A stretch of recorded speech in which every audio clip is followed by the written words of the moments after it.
Welcome! It is Tuesday. It is the 2022 version of September the 6th. How's everybody doing? This is your live impromptu Spurs talk show. Marseille Champions League preview.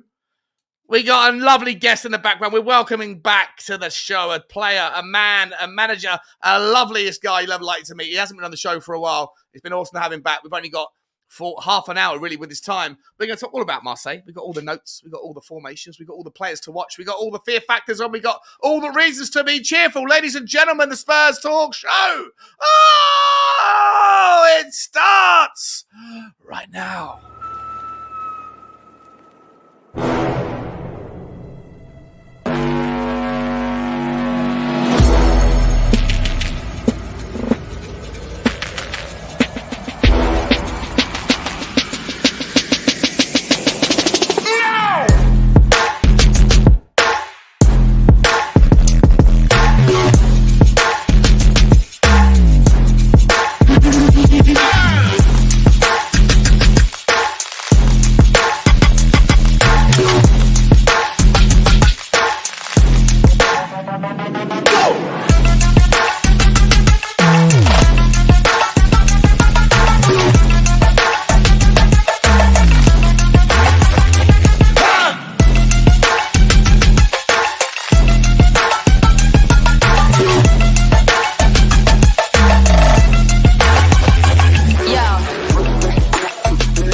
Lovely touch from him though. Harry Kane, Lucas Moura, can you do something, please? Last chance, Matt Doherty! Oh, you shite! There could be from the dead to the don't fuck it up now, don't fuck it up. Go and win it! Let's go. Last chance! Stephen Bergwijn! Stephen Bergwijn's through! Win it, Stephen! Come on! Yes! He's won it! He's gonna win it! Oh my God! Oh my God! We did it!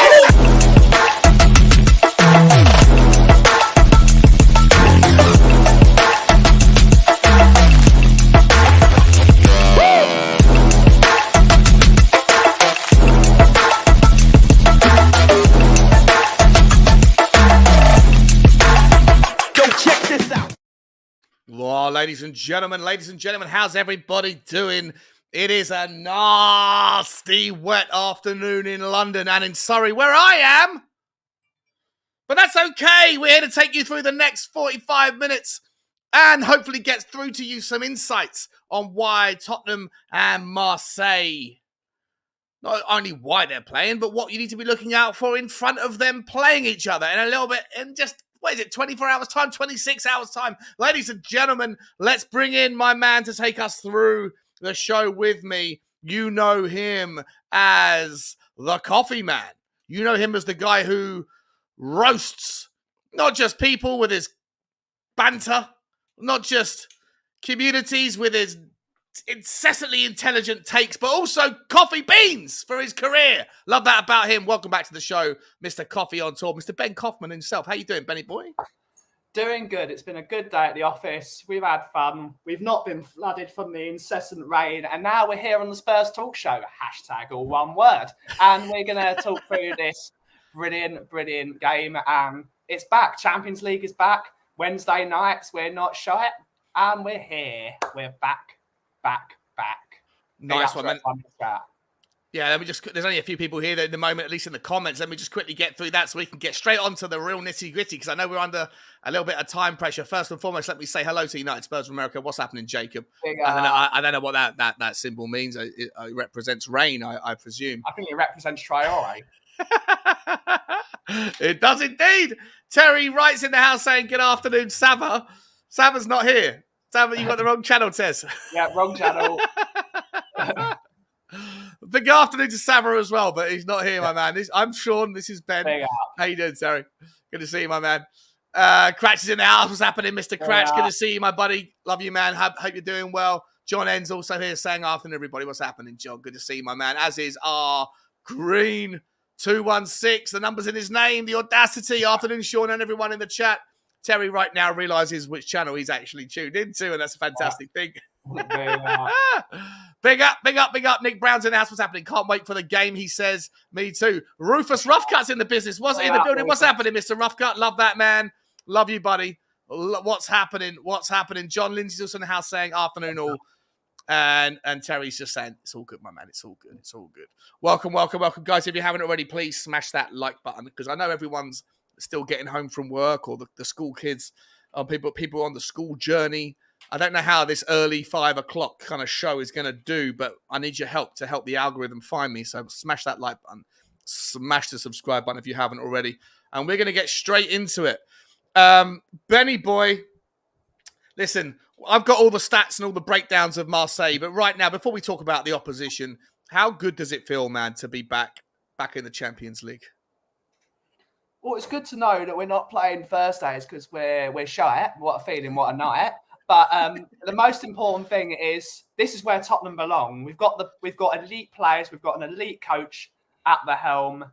Big up, Jacob. But most importantly, we've got to have that Champions League music, and we've got to be mixing up with the best teams if we want to prove ourselves as a top outfit for the season. So I'm really happy to be under the lights at the Lane, and it's going to be wonderful. We're back. All right, so let me just start by getting straight into it, my man. Big up. Where's my? That's Amir, isn't it? What's happening, Amir? You've changed your name, mate, from the Peace Podcast to Israel Uncovered. This is his because Amir is a travel person. So if you go to the Holy Land and you need someone to guide you around the wonderful land, you can call Amir, and he is the absolute best person on the planet for showing you that beautiful country. And he's absolutely brilliant. So get over to his channel. He's got wonderful videos and chillest guy on the planet. So get over there. So he's got two accounts. Okay, gotcha. Big up, Amir. Good to see you. Big up to John N as well, my man. Be interesting to see what side we put out. We're going to talk about that right now. Let's get straight into it because time is of the essence. Let me get rid of my my speaker overlay. And let me get to the first thing, right? So look, I've got a bit of detail for you. I've been studying them. I've got myself access to, ladies and gentlemen. I know a lot of people who like stats use some of the free stat, sources like FB Refs, SofaScore, Transfer Market, etc. Well, your man Sean has gone one step further and has gone and paid a fairly healthy premium. Oh, I'm on trial right now, but I think I'm going to pay the full whack for it. Yeah. Hold us something. Full whack. Yeah. Yeah, indeed. That is used for scouts and coaches and players and agents. It's a pretty sophisticated tool. And I've been using what I have access to on my free trial to get the breakdown of Marseille, because I thought I don't know how many people are going to really understand too much about Marseille, and so I thought I'd bring some stuff up to show you guys, right? Actually I can't show you too much of it, unfortunately. That's one of the limitations of the tool, but I'm going to talk about it.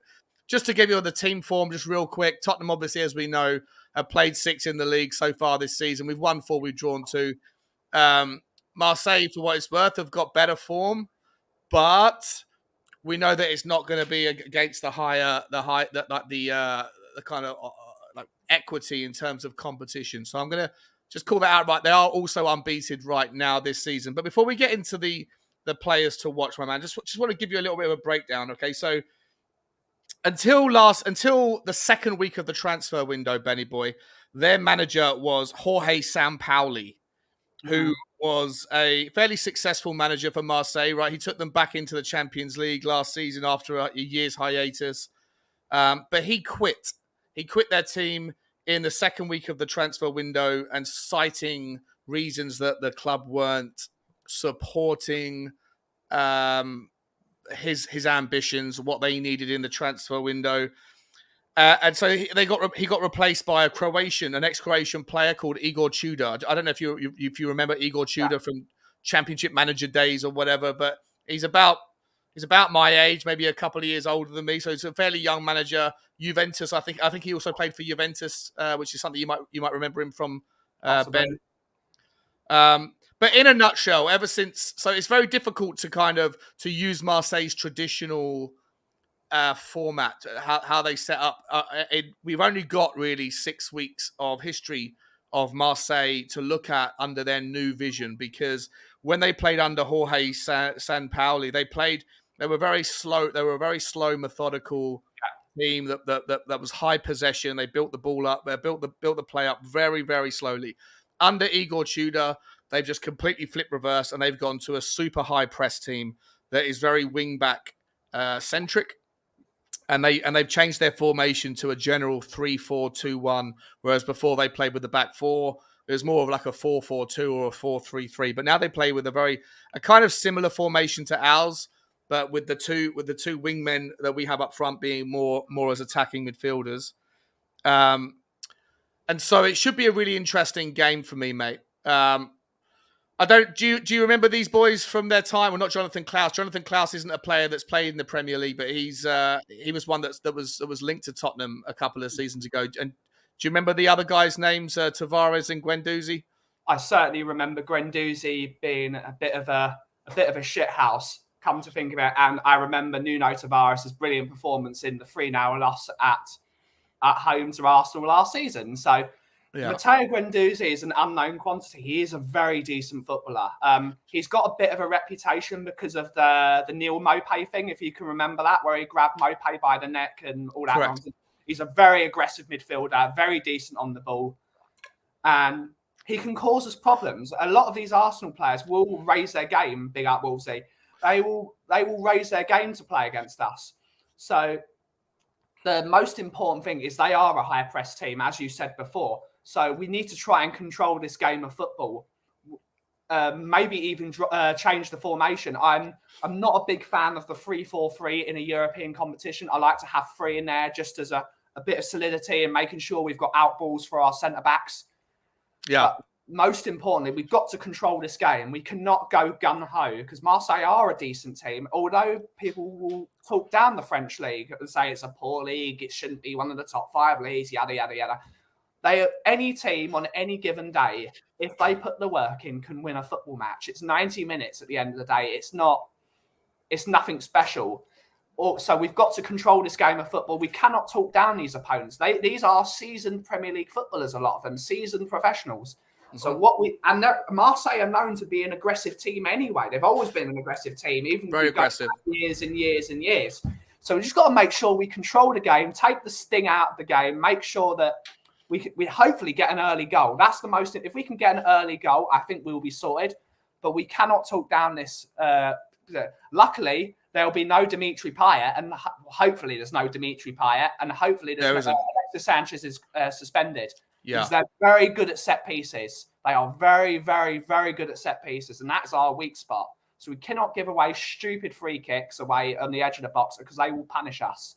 And yeah, you're absolutely right, mate. Dimitri Payet he's out. He's injured. He's not going to be available for the game, according to Igor Tudor's press conference. Alexis Sanchez is suspended, and on that basis, right, what you're saying is completely spot on. The players that are you if you were to pick players to watch, generally speaking, you probably have Payet and Sanchez that are in there, but accordingly, because the shape has changed with how Igor Tudor likes to play. I did want to call out Tavares and Jonathan Klaus. Tavares obviously played for Arsenal in a similar position last season or the season before, but he was pretty woeful at Arsenal, right? Most people will remember him as being an underperforming, underwhelming player. This season, at least in the last 6 games, ever since Marseille have changed their formation and gone more direct down and gone with a high press, the wing backs have seemed to have been the general areas where Marseille look to push the team. I am more worried about Jonathan Klaus down there, right down our left, because I do think you'll see Perisic on the team tomorrow. We'll come to that in a moment. And whether or not Lenglet's in the team or Ben Davies behind him, I think Jonathan Klaus could be a threat. Guendouzi, from what I understand, he traditionally would be more of as like a box-to-box midfielder, but under Igor Tudor, he's been played in a slightly more advanced role. And so be interesting to see, what he does tomorrow, being played against some sort of stronger opposition. But Alexis Sanchez is out of the team. The other one to watch that I would have put on there, mate, I don't know if you're familiar with this guy, Valentin Rongier. He's a DMC. He's the guy who wins the ball back, right? So he's the guy who sits behind in the midfield 4 or the midfield 3, and he's going to try and win the ball back. For me, I think this game tomorrow is won or lost. Ben, I have no doubt that we're gonna smash them. But for me, the game is going to be won or if we do lose the game, if we do struggle, it's going to be because of this guy Guendouzi, who can get the ball in the attacking areas and push it right towards Klaus or push it left towards Tavares. But I actually think the understated man is probably Valentin Rogier. I think he's. I looked at a lot of his highlights on this tool that I've got, and he does look someone who's very combative.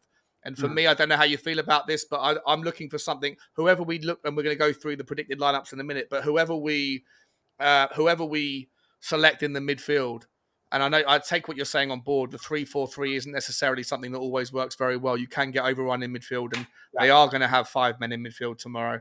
Do you want to see Bentancur and Højbjerg? Do you want to see Basuma? How do you see Tottenham having the best results in the midfield battle tomorrow?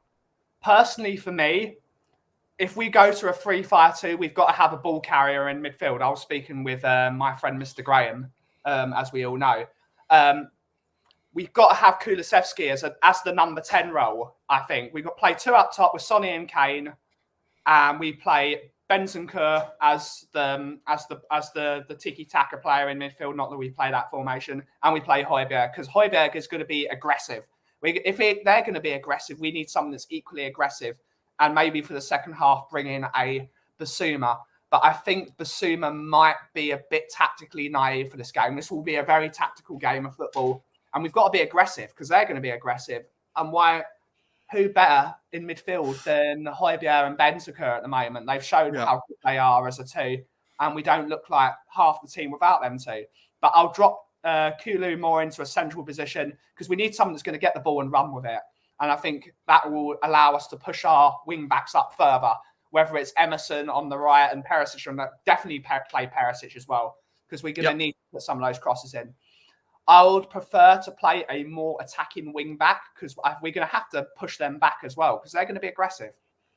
But we need to control midfield. So I would put Kulusevski more into the number 10 role. Like he said himself, he can do that role. So I'd put him there so we can control midfield.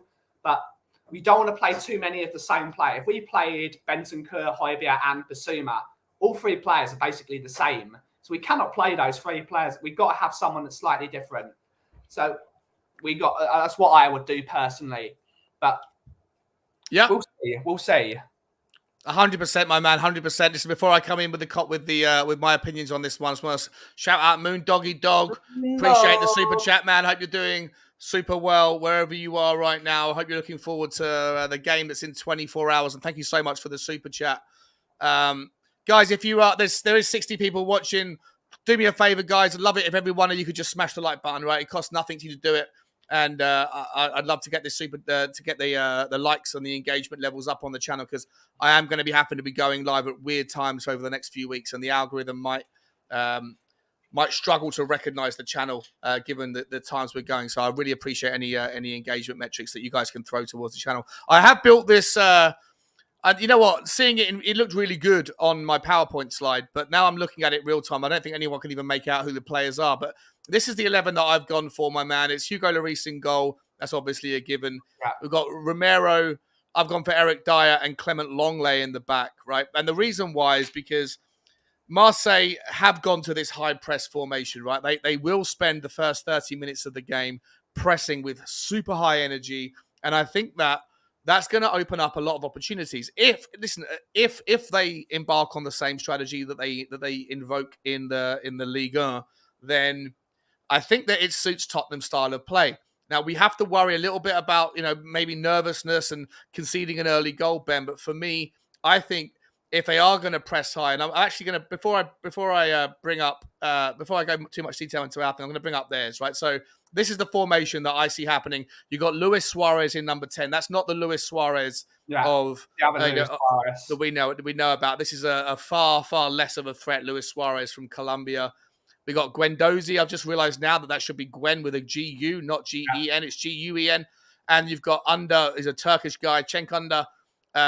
Listen, I'm not worried about Shankanda. I'm not worried about Luis Suarez. I am worried about Guendouzi. Obviously, Rongier and Veretout are the guys that are going to try and control that midfield, right? So I think that you might see Guendouzi come back. You could even see Shankanda come back as well, which is why I worry so much about being overran with the 3-4-3 and why I really like what you're saying, Ben, about the idea of giving roles. I think we noticed it a little bit against Fulham. Tell me if I'm wrong here, Ben.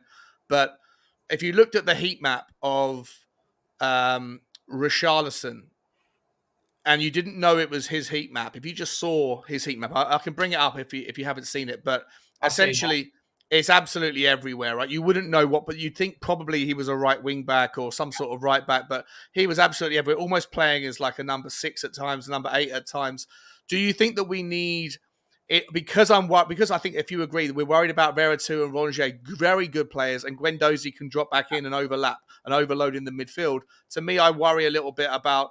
As much as I have confidence in Bentancur and Højbjerg, I just worry about the numbers. Yeah. And so to me, I'm torn because if this team is going to do the high press and the high energy in the first half an hour, then kind of like similar to Manchester City, if you can regain the ball, you can use someone like a Sonny, and put their pace to work. But at the same time, you might not win the ball back as often as you want if you haven't got somebody like a Kulusevski or a Richarlison that can come back and win the ball back correctly in the midfield. So I'd love to know what your thoughts are on how we structure the front three in order to combat the potential difficulties we're going to have in the midfield. I mean, it goes back to what I was saying before. We need to be able to hold the ball. Richarlison isn't so much a ball holder and a passer of the ball, which is what Kulusevski is. So that is why I would prefer Kulusevski. But Richarlison was phenomenal the other day. He was he was absolutely everywhere. And there will be a time, I would say, from the 60th minute of the game, as I always like the number 60 of making a substitute, I would love to see for the last 30 minutes of the game, put on Richarlison and run them ragged. Because that is when they're tiring, that's when you put on a Richarlison for my book. But for the start of the game, I would love to see us more controlled in possession, a slower build-up. We don't have to press them higher. We just need to play our game and control the game. Longley has to play this game. He has to play. I was so happy at the weekend because although Longley came into the team with Romero and we looked like we could play football again. That's how good Clement Longley looks. And that was his first game. Imagine when he gets some minutes under his belt. He looked brilliant on the ball, assured. He had an understanding with Lloris, which is why Lloris tried that stupid flick over the defender. But he knows if Longley gets the ball, Longley's going to look after it like a baby. Yeah. That Longley has to play. We have to be able to progress the ball through their press because that is what they're going to do. They're going to press us. And Romero has to play just so there's someone to pull Guendouzi's hair. So Guendouzi, mate. Because you're getting your. I don't want to see that.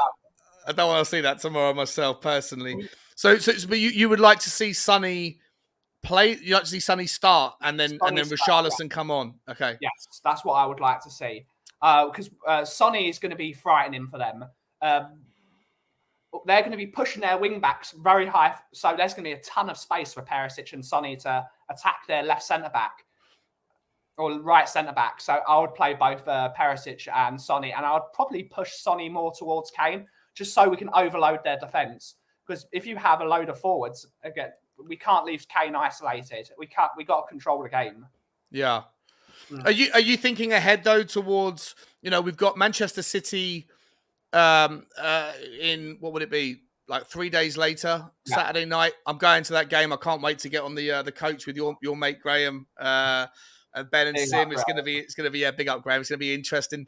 And obviously in that particular game, it might end up being similar, like a lot more difficult challenge, but a similar system. If Marseille do decide to press, we know that's what's going to happen from Manchester City.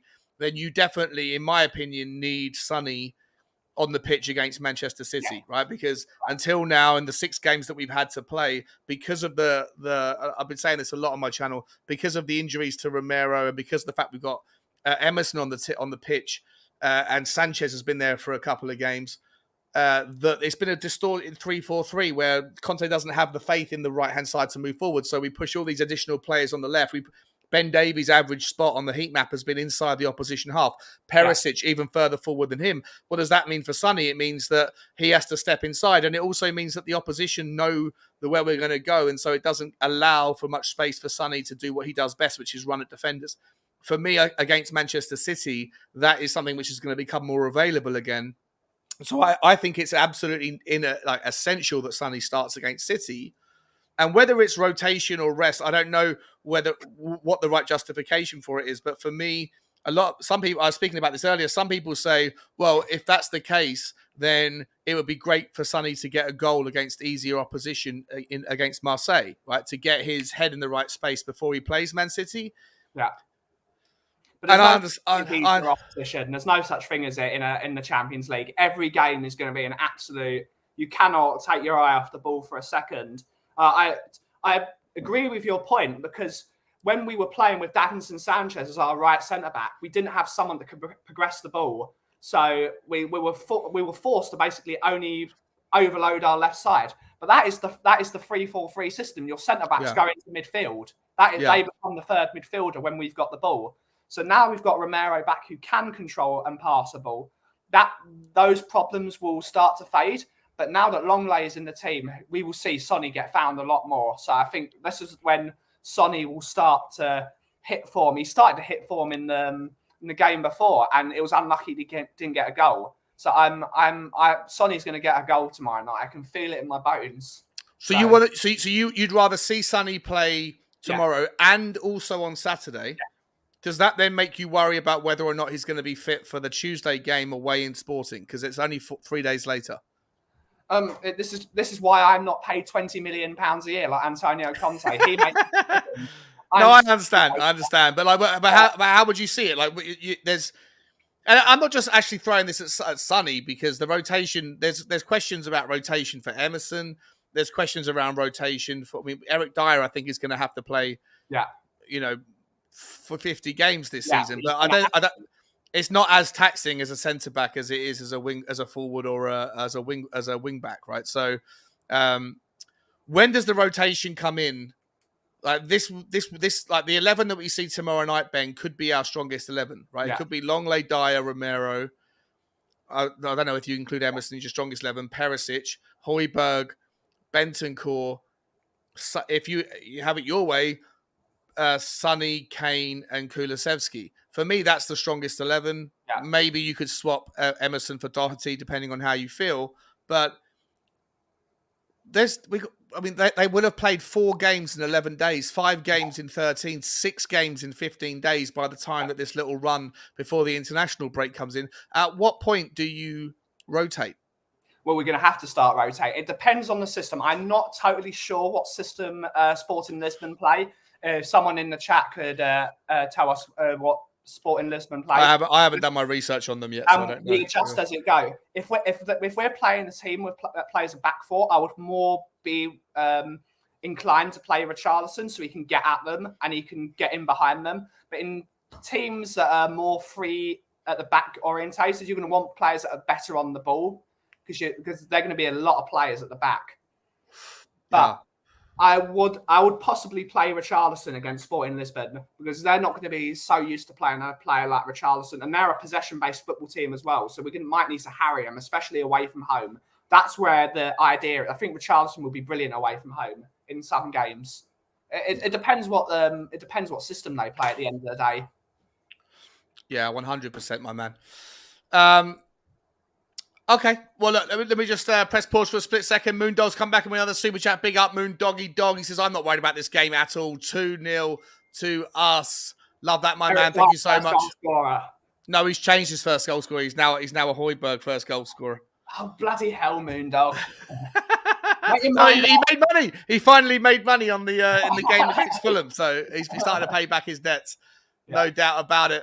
Lynch 616 is saying 2 midfield will work as long as the front 3 take turns to drop deep. Yeah, it's. I personally have no doubts. But Ben, I know I only have you for another 8 minutes before you got to run. I'm gonna carry on, guys. If once Ben has to drop off, and I will put the link out if anyone wants to join, just temporarily, because I think there's probably more than 8 minutes worth of other information to get through. Let's move on to the Conte press conference, mate. And there's quite a few slides here, quite a few quotes. So I'm going to work with you for as quick as for as much of it as I can before you have to go. But the first question that he was asked was, how much of a challenge is Champions League and European success to you? He said, I think success in Europe with a trophy is important for every manager. You know very well that it's not simple, not easy, because to lift the trophy in Europe, especially in the Champions League, it's important also to be the coach, the manager, or you have more probability to win it if you are in a team that's used to win. It's normal. 2 years ago, we lost the Europa League final to Seville. But for sure, in my heart, in my mind, in my ambition, there is the will to have success in Europe. I know very well that it's difficult, but at the same time, I have this ambition. Yeah. Do you think he has the same ambition to win European trophies as he does the league, Ben? He's Conte is a serial league winning manager. Everywhere he goes, he wins the league. But from these comments, I saw these comments before we came on. It seems like it's a change of tack, doesn't it? This is the feather in the cap that Conte has not won. He's not won a European. What if he wants to win a European competition? He sees that we are nowhere near Manchester City and Liverpool at this moment in time, over a 38-game season. But in a knockout cup competition, all that matters is the 90 minutes that's in front of you. Yeah. So I think he will prioritise cup competitions this year, whether it's the FA Cup, the League Cup, and the Champions League. And where we finish is where we finish in the league. And our squad, because it's not an overinflated squad like other teams, this will suit us better, I think, to go for the cup competitions. But I think this is the one he really wants to win. And when he puts his mind to something, he can do anything. So I'd love to see him go for the Champions League if we can physically do it.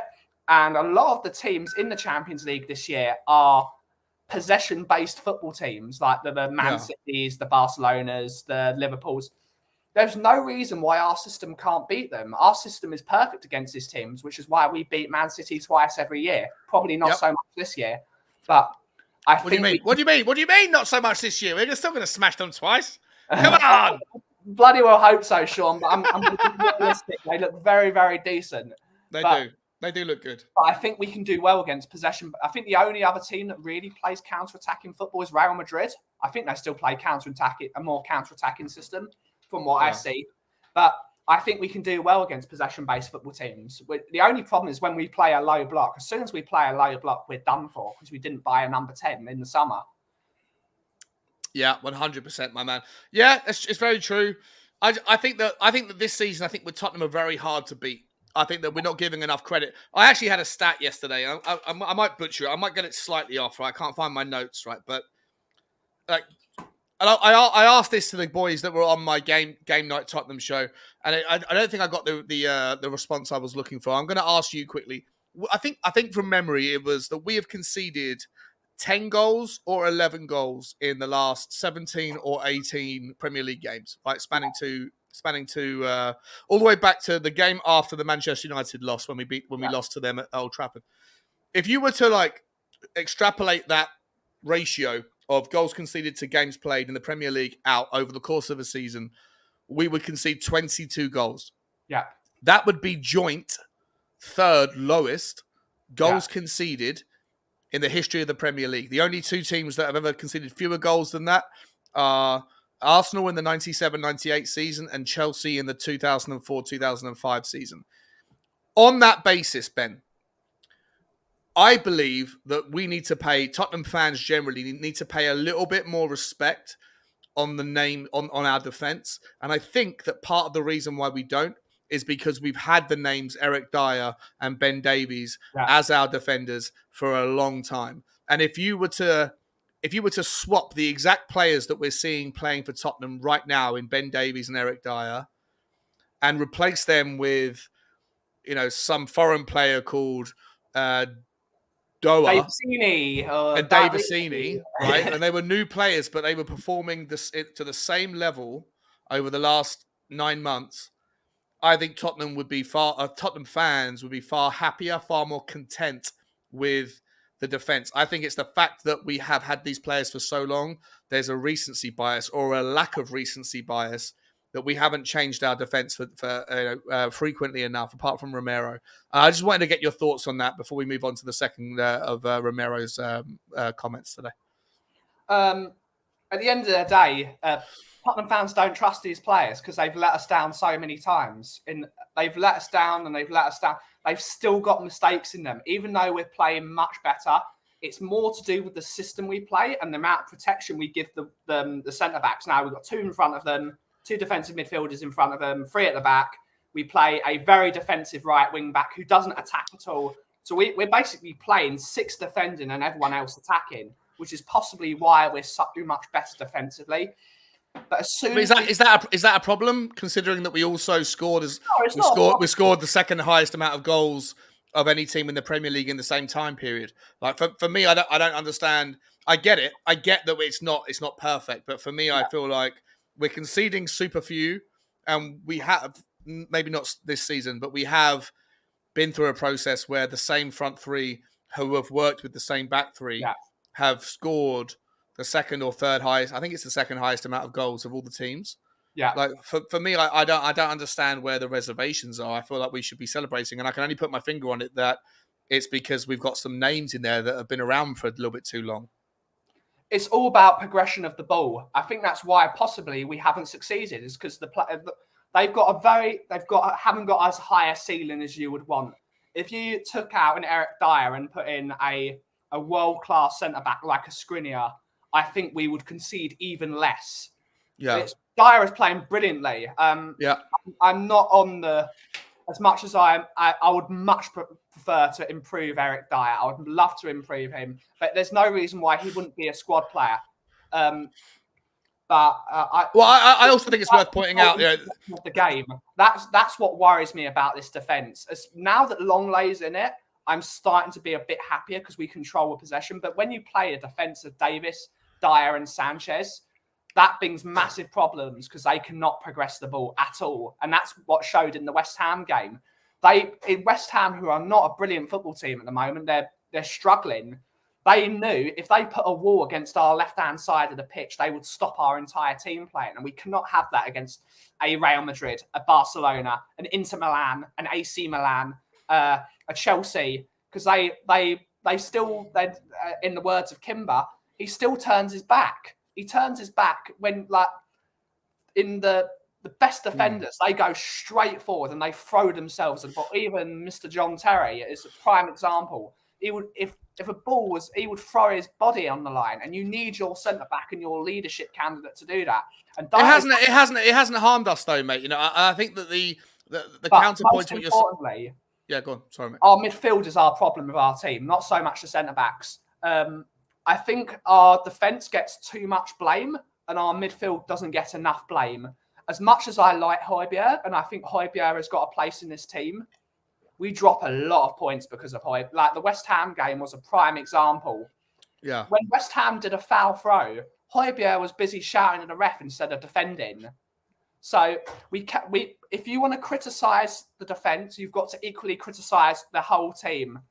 I think they do get quite a lot of over-criticism. You're absolutely right. But we do need to improve in that area. But I just want to see if there's criticism. If any player can be criticised, we need to be criticising people at the same level. If you're going to criticise Eric Dyer, you've got to criticise Højbjerg for his shortfalls. Or Bentancur, as much as I adore Bentancur, I think he's an absolutely brilliant player for our midfield. But we need to criticise everyone equally instead of going for only one player, because there are problems in every team, but that's why you have a team. The players around you are there to support each other's weaknesses. Yeah. Yeah, listen, I take your point. I take Kim's point as well about the turning of the back thing. I would just say, I'd point out that the stats don't lie, and I think we should pay a little bit more credit, a little bit more respect than we might do unnecessarily. And I'd be interested to see if the same players were playing with different names on their shirt and different face masks on, whether or not we would have the same frustrations. I also think it's worth pointing out, for what it's worth, the stats also show that when Sanchez is playing and Romero's not, that we concede fewer goals, right? Everyone says, that makes Sanchez a far better, more useful backup than people give him credit for. But at the same time, if you look at the same stats in terms of how many goals you concede versus how many goals you score, Yes, you do concede fewer goals with Sanchez in the team than Romero, but you score far fewer as well. So net goals scored versus goals conceded with Romero in the team is the differential is pretty easy to see. Ben, I know you got to go, mate. Well, how long have you got? You got to leave right now. You got 10 more minutes. 10 more minutes, Keep going, yeah. keep All right, going. we'll keep going for a minute then. Let's move on to the next thing. He says, "Do Italian managers always look at the league title first?" And he says, "No, we have Carlo Ancelotti. No, we have this example. He left a lot of time the Champions League, but he lifted the Champions League when he was in Real Madrid, when he was in Milan, and when Milan were a really, really top team. I remember also a final I lost against him when I was in Juventus and he was in Milan. I repeat, it depends a lot on the team you are coaching, because in this type of competition, the experience, the story means a lot, because for this reason, Real Madrid is always protagonist." I don't know. I don't want to take up the last 5 minutes listening to your opinion on that one, mate, because I don't know. It's not really much about Tottenham in there. He's also gone and say, "Can you remind us about that final?" I'm going to skip this bit just for the argument's sake.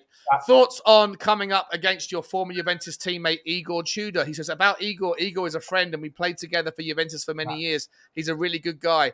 I am really happy to see him on the bench in an important club in Europe like Marseille. He did really well last season in Verona, and yeah, he's doing a really good job.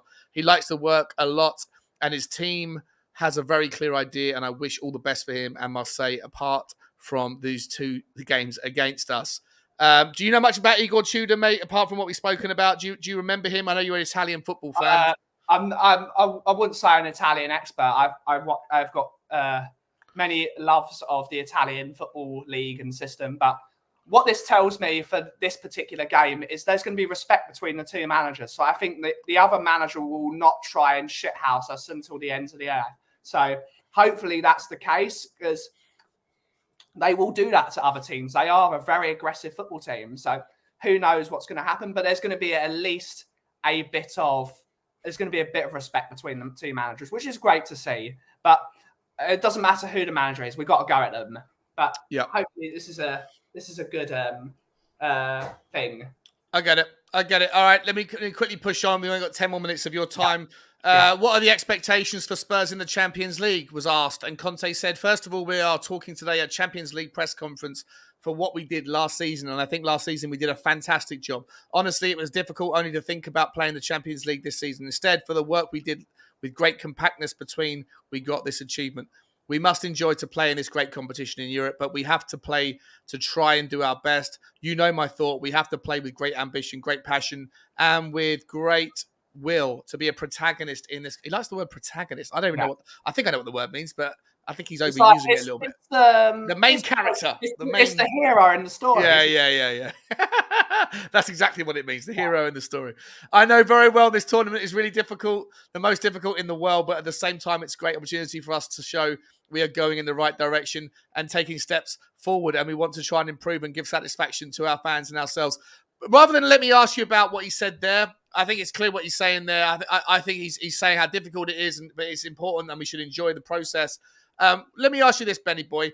What would be relative? Like, I know we struggle sometimes with the interpretation of success in the community. We argue back and forth about what it really means. But what would you consider to be a relatively successful Champions League campaign? I'm not talking about just winning the trophy, or like if you don't win it, it's a failure. I get that narrative, but just generally speaking, how far do we go? If we get so far, is it a disappointment? If we get past a certain stage, is it a fairly good effort? What level do you think is what we should be minimum aiming for in the Champions League this year? Well, it's very kind, because I'm of that ilk that's saying to succeed you've got to win. But a great achievement for Tottenham in this scene would be a semi-final. I'd love to see Tottenham in the semi-final of the Champions League. That'd be a brilliant achievement for us. For real success, you have to bring home the big ears, as people would say. For me, that is the carrot on the stick. But I'd love to see us get to the semi-final. I don't know if we'll do it, but we've got a decent amount of players that can get us there. And it all depends of January. If we can be in the mix in when the knockout rounds come around in is it February or March is when the knockout stages start. Yeah. If we're in the mix and we have a great transfer window, I think we can go push forward. I think we can absolutely do it. But it's 90 minutes of football.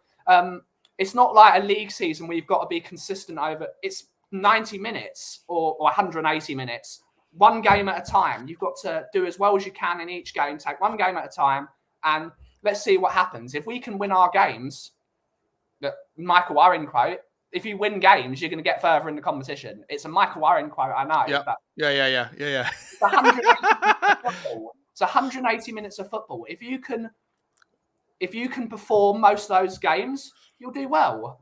And that's all that matters. So you're saying anything semi-final or further is relative success. Obviously, I understand that you feel like the only way anything that's success is if you lift the trophy, but relative performance, relatively, overachieving, should we say, relative to our stake in the in the competition would be semi-final. So are you saying that quarter-final is about par? And if we get knocked out at the last 16 on the group stage, then that is a bit of a shit show. Is that how you see it? Yeah. With the players we have, we should be competing. And we've got some absolutely brilliant footballers in the team. Harry Kane, a player of Harry Kane status should be going for the Champions League. He's one of the top 3 strikers in the world. Son Heung-min is the best player in his position at left forward in the world. Yeah. We've got to be competing for this trophy. We have got some serious class players in this team. So I want to see us go far in European competitions because Tottenham, if you know your history, as the song says, if you know your history, we are good in European competitions. We are a club that prizes ourselves. But we were one of the first teams to have a chain strip in Europe. We love European competition. Tottenham have always done pretty well in European competitions. And we should be going for a European competition. If you're not in Europe, you're nothing, in the words of Bill Nicholson. 100%. I love what you're saying there, mate. I agree with you. Like, I don't necessarily agree, and I know they've gone back and forth on this a million times, and I get called out all the time, but I don't necessarily think that if you don't win a trophy, that you should write the competition off as a failure. I don't see it that way, but I understand why people do. Before we move on to this quote here, it's quite a long one. Smash the like button, people. If you haven't already, there's 95 people watching. I really appreciate it if you can help me the algorithm find the channel. We are early. I know there's a whole bunch of stuff going on in about 5 minutes time. I know Ben's got to jump off as well, so please smash the like button for me before we go. I'll call this last one out for you, man. In his summary, right, he's basically saying, what do you think of the schedule? And he's basically calling out the schedule, right? He's saying, I tried to check the schedule for other teams. I've seen that in this situation, Tottenham analysed a lot. He thinks that we get a harder graft. I don't know what he's calling out there, whether it's because of the World Cup. Whether he's ignoring the World Cup or the fact that Tottenham have to play Wednesday, Saturday evening, and then Tuesday. Do you think there's any eligibility to the claim that the schedule for Tottenham this season seems to be a bit of I don't want a manager that's blaming the schedule, but does he have a point or not? All the top managers will blame whatever's given to them at the end of the day. That's what top managers do. What I will say about this schedule, although it is rough, the second part of the season, our schedule is fantastic. So I get the difficult portion of the season out of the way, go with the punches and see how far we can get. But at the end of the day, I hate where this World Cup is. I hate that it's in November. It ruins the greatest part of the footballing season for me in Britain, which is the Christmas football schedule. I love December, watching football game after game. I think that's a brilliant time to be an English football fan, gathering around with your family in the cold and drinking some mulled wine and watching some football. And it's been taken away from us. Yeah. But I know this is a different conversation, but it's okay. Work away. They've ruined the football schedule. It's too condensed. It made pre-season ruined for Tottenham because we didn't get our full pre-season because it was reduced by so much. Yeah, I completely agree. I think that's part of the reason why we've struggled out of the blocks. We come out of the blocks a little bit slow. We've got Nottingham Forest, right? They currently sit second bottom. They've had 22, 23 new players come in. Yeah. I think Nottingham Forest will ultimately be fine. Yeah. Because I think they've signed some real quality, and I think there's 3 teams definitely that are worse off than them. But I think that teams that have got, and I actually think that there's a reason there, and I'll talk about this after you've dropped off, mate. But I think that there's a reason there to be slightly more like glass half full when you sign 6 or 7 new players and you haven't had enough time. I said this a bunch of times when after the Rangers game and the Roma game, we'd run out of minutes. We ran out of preseason minutes, and all of a sudden the season was upon us, and we hadn't seen anything from Bissouma, barely anything from Longley. Doherty got injured because he was rushed back. There's a whole bunch of shit shows. The preseason was rushed because of the World Cup that's coming, and not our schedule, but our fixture list is one of the most difficult out there. Yeah. You know, and let's not forget, after Man City, we've still got to play Arsenal away, Manchester United away, Brighton away, and Sporting Lisbon away in the next 6 games, or 5 of the next 6 games. We've got an absolute tough schedule coming in. I know you got to go, my man. Is this a good time to break, to let you go? Yeah, it is. But okay. I'm going to carry on, guys, just for about 15 more minutes. But I'm going to let Ben plug his channel and obviously his new channel. He's just joined. Talk us through. On the day-to-day basis, you can find us at 2 p.m. on the Coffee Company, which is my little self-help / coffee-orientated community-run channel where we get people, we have wonderful conversations, and we just be nice people to each other. A lot of these YouTube shows are so toxic. Like, I've watched them and I get the biggest headache, a bigger headache than most hangovers. It's unbearable. So come by the Coffee Company. Let's be nice to each other. Let's have chats about anything you really want. We talk about culture. We talk about coffee. We talk about chocolate bars and how Kit Kats are not a biscuit, Bob.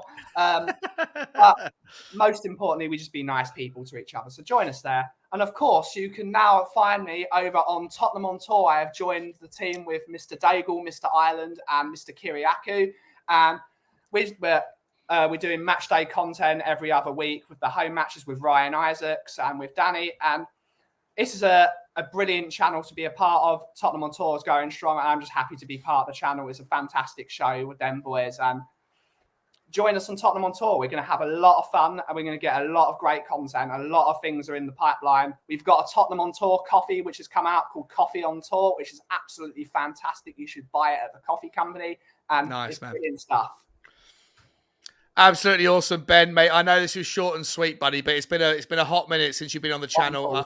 I absolutely adore you, my man, and I'd love to come when you get doing your StreamYard panel shows again on the channel during the day. Yeah. You know, I'm always available, mate. If you're around, I'll give you the link. Yeah, let me on, man, and you're always welcome here. I absolutely adore you, Ben. Just before I let you go, what's your prediction for the game tomorrow night?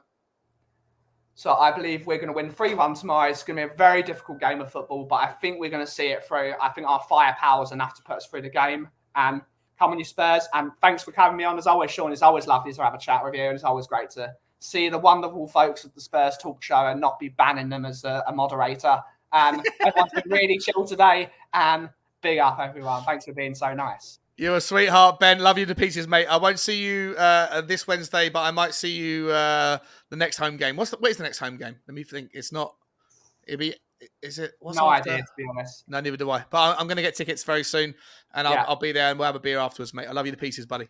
Cheers, Shawnee. Big up, chat. I'll see you guys in a bit. Ciao. Cheers, mate. All right, guys, don't go anywhere. Hang around with me. Why's my face so zoomed in? That's awful. That's awkward. Let me get back to the original. Let me sort that out for a second. That's better. There we go. Now you're a bit less zoomed in. How's everybody doing? Hang around, boys. We haven't quite finished, boys and girls. We haven't quite finished the show just yet. I wanted to, but now I need to talk to you guys as a one-on-one. So I do want you guys to engage with me a little bit. I've got DB in the house. He's saying, "Evening, Sean. Apologies for the overreaction. Hope you are well." Oh, that was about last time we streamed, wasn't it, mate? Oh, listen, dude. I spoke. I was just saying things. I thought it was. It's all good, my man. I love you to pieces. I hope you received my message that I sent you on Twitter in the nicest way. And we're all love. We're all love. 164 Spur. What's happening, Lukey? He says, "Hello, guys. How you doing?" Terry writes in the house as well. It's been Terry. He said, "We'd love to see Skip Basuma and Hill start against Sporting." Wow. You want to see Brian Hill start against Sporting? I think Sporting is going to be the toughest of all the challenges, personally.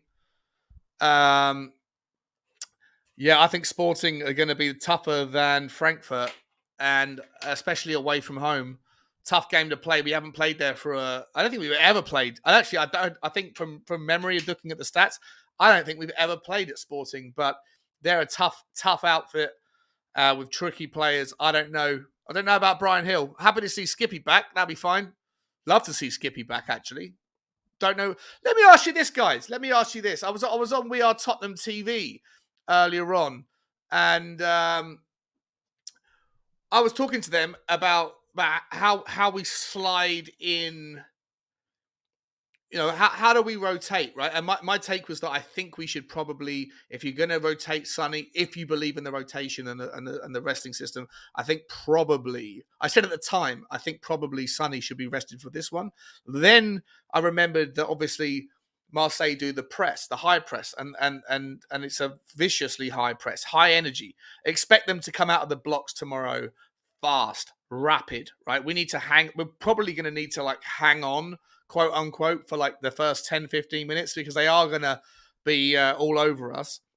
According to what I've seen, I got this new tool, guys, right? I got this, I paid up. I was saying this earlier. I paid up for this account called Y Scout, WYSCOUT, and it's something that all of the professionals in football use. And it's fairly expensive, and you get access to all the detail of every team you could possibly want, or every player you could possibly want in all over the world. It's mad how detailed this shit is. And but I used my my credits that they give you to really look into Marseille. I believe that they are going to press us very early, very hard, and they're going to try and nick an early goal, and then they'll change their system. We need to be very strong in the first 25 minutes, but I did say that if you forget about them for a second, if you're gonna think about Man City, which is just a couple of days later, then you probably want to have Sonny available for Man City, because we're going to have more balance to our team, and because Man City are going to do their shit. But maybe you also want Sonny for the high press to break away if we can get the ball back. So I don't really know anymore who or where I feel like the energy should be coming from. Let's carry on. Let me know what your thoughts are. Let's carry on with the press conference, right? Let me get rid of the comment from Terry for a second. By the way, guys, smash that like button. There's about 95 of you, 100 of you. The weather, I can hear the thunder and the rain. It's insane.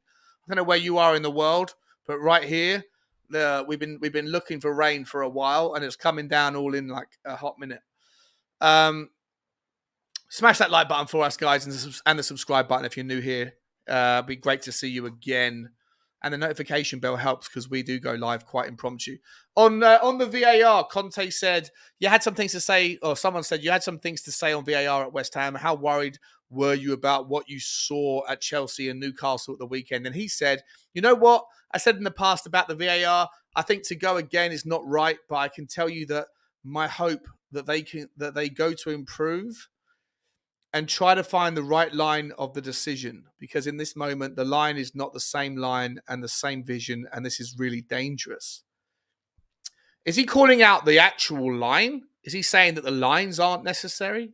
Or is he saying that the rules are not the same, like they changed the rules? I don't know. Let me know what your thoughts are. This is really dangerous, because in this way, you risk to give advantage to some teams and penalise other teams. I think the VAR has to be something to help the referees, not to help the referees to make mistakes. Wow, man, that's pretty deep. I haven't thought of it that way. Otherwise, it is nonsense to have VAR and to use VAR in this way. I think that he's saying VAR ain't fit for purpose. I'll tell you one thing I've always thought about. When you watch tennis, like they put the line on the screen, and it looks like it's covering the line on the court, and then they zoom right in. Why do they have these giant fat lines, like you're a cocaine drug dealer from Colombia? These fat lines, why do they have them on the screen? Why can't they zoom in to actually see in the minute detail? They can do it in tennis. Why can't they do it in football to see whether or not the toenail was offside or not? They don't do it. They never have. Let me know if you know. Let me know if you know. Here we go. OCD Whiskies now. What's happening? Sorry. He said VAR is very awkward referee. 100%. DB saying I'm not a Twitter, but thank you. I hope you saw it, my man. I hope you saw it. That's all I was saying. It's all good, my man. It's all good. I meant no offense. Roman numerals announced. What's happening, Roman? Good to see you, my man. He says Marseille is a very exciting attacking side. Should make for a fun game. Suarez is still a danger. It's not Luis Suarez, the Luis Suarez that we think, though. I hope you know that, Roman. It's a Colombian Suarez. I don't think he's as good. I've looked into it in detail. I don't think it is. Let me get this shit up for a second. I think the guys we got to worry about is Tavares on the left, not because he's a brilliant player, but just because the system suits him. Jonathan Klaus on the right, a player that Tottenham were linked with a couple of seasons ago. I think that the back three have got all sorts of problems. Bailey and Bemba and Bellerdi, I think that Tottenham can have a field day with. I also think that their goalkeeper Lopez ain't that good. I've seen him make a lot of clangers on that Wisecatel. The players that I think are really good, I think Valentin Rongier is a really good ball winning DMC. He's the guy who starts the ball, right? So if they're doing the high press on the ball, he's the guy who wins it. It might look like Guendouzi, Chenkanda or Suarez are pressing, but he's the guy who naturally wins the ball back. And when they do, they move at pace. And Veritu's also a very good player. But it's the four guys across the midfield you've got to really worry about, and Guendouzi. The other two, Under and Suarez, forget about them. But Guendouzi, Veratu, Rongier, Klaus and Tavares, they're the five where Tottenham need to focus their attention. And I hope that we do. I hope that we do. Let me get back to where were we? The VAR. We've done the VAR. Team news, just real quick, guys. What is the team news on Lucas Moura and Brian Hill? He says Moura's not available. Definitely not. I think tomorrow he starts to have a training session on the pitch. He has this inflammation in his tendon, and I hope to recover him very soon, because especially up.